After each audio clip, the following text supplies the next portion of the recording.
Dès le milieu du XXe siècle, une question longtemps absente des récits historiques dominants commence à émerger avec force.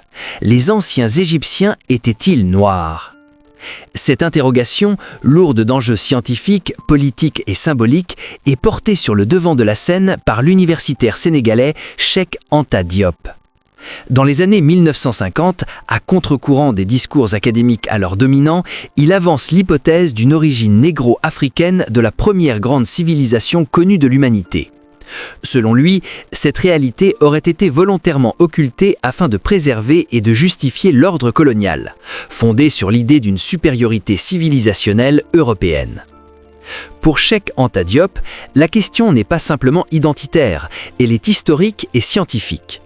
Il estime que reconnaître l'Égypte ancienne comme une civilisation africaine noire remettrait en cause les fondements idéologiques de la colonisation.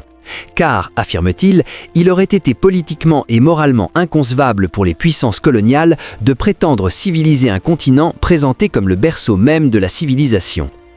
Cette conviction le conduit à dénoncer ce qu'il considère comme une falsification délibérée de l'histoire. En 1983, 3 ans avant sa disparition, Cheikh Anta Diop réaffirme avec force cette position lors d'une intervention sur les antennes de RFO Guadeloupe. Il y déclare que les savants d'il y a 150 ans savaient parfaitement que l'Égypte était une civilisation nègre, mais qu'ils ont consciemment réécrit l'histoire. Selon lui, cette réécriture n'était pas le fruit de l'ignorance, mais d'un choix idéologique. Il était impossible dans le contexte colonial d'admettre que l'Afrique que l'on s'apprêtait à dominer avait engendré l'une des plus grandes civilisations de l'Antiquité.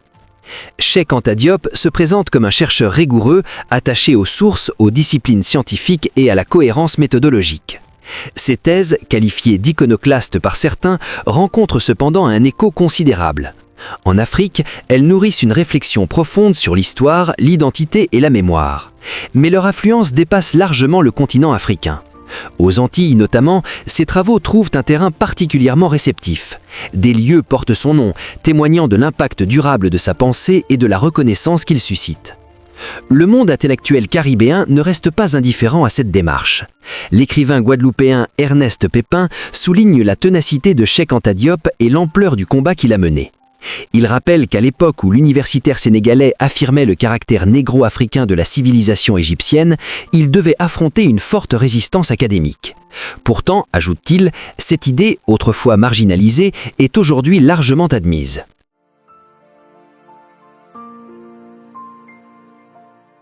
À la disparition de Cheikh Anta Diop, les hommages comme les critiques se succèdent, révélant la profondeur des fractures intellectuelles que son œuvre a ouvertes.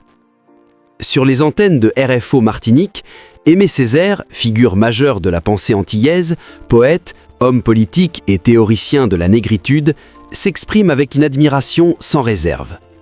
Pour lui, Cheikh Anta Diop fut avant tout un érudit d'exception, un chercheur d'une rigueur rare. Césaire souligne la précision de son travail, la cohérence de sa démarche et la force de sa conviction.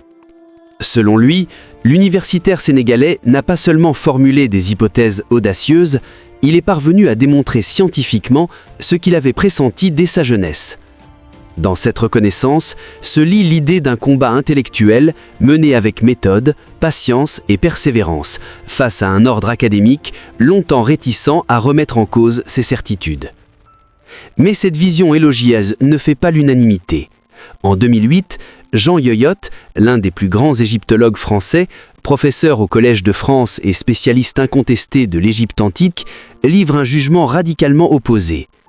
Lui aussi d'origine martiniquaise, il n'hésite pas à qualifier Cheikh Anta Diop d'imposteur. Son verdict est sans appel. Selon lui, l'œuvre de Diop serait dépourvue de valeur scientifique et ne constituerait qu'une accumulation d'erreurs.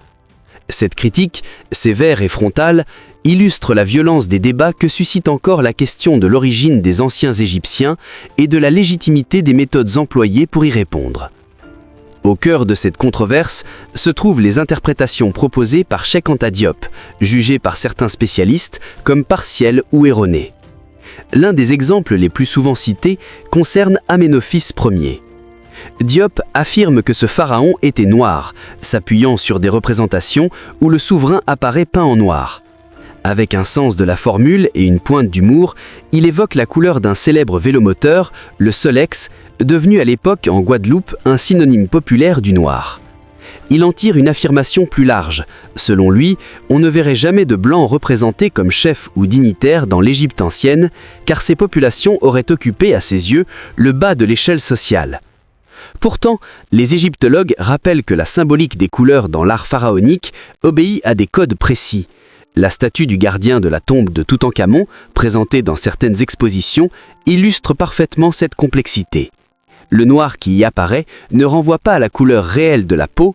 Jean-Yves Carrez-Maratrey, professeur à l'université Paris 13, explique que les Égyptiens se définissaient comme les habitants de la terre noire, le limon fertile déposé par les crues du Nil. Le pharaon, en étant représenté avec cette couleur, incarne symboliquement l'identité même de son pays.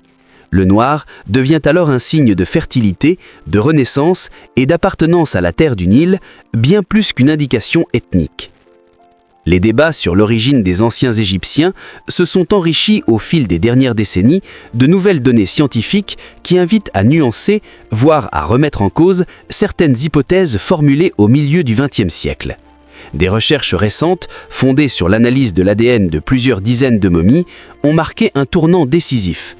En 2017, ces examens génétiques révèlent des liens étroits entre les populations de l'Égypte pharaonique et celles du Proche-Orient ancien, des proximités plus marquées que celles observées avec les populations d'Afrique subsaharienne. Ces résultats apportent un éclairage nouveau sur la composition humaine de la vallée du Nil et tendent à infirmer certaines thèses défendues par Cheikh Anta Diop concernant une origine exclusivement négro-africaine des anciens Égyptiens.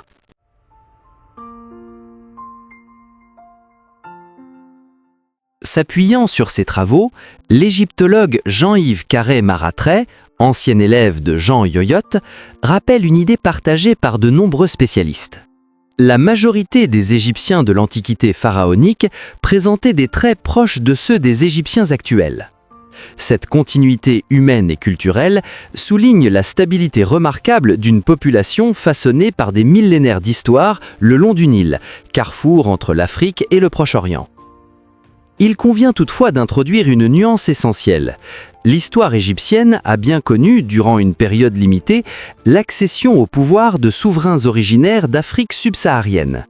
Entre environ 750 et 664 avant notre ère, des pharaons dits noirs règnent sur l'Égypte. Issus du royaume de Kouch, situé au sud de la Nubie, ces souverains prennent le contrôle du pays pour une durée relativement brève. Leur territoire, auparavant colonisé par l'Égypte, avait profondément assimilé la culture pharaonique, ses rites, ses codes politiques et religieux. Longtemps reléguée au second plan par l'historiographie, la civilisation couchite, brillante et raffinée, a été redécouverte plus récemment par l'archéologie. Elle rappelle que l'histoire d'Égypte ancienne fut celle d'échanges constants, de domination réciproque et de circulation culturelle, bien plus complexe que les lectures simplificatrices du passé.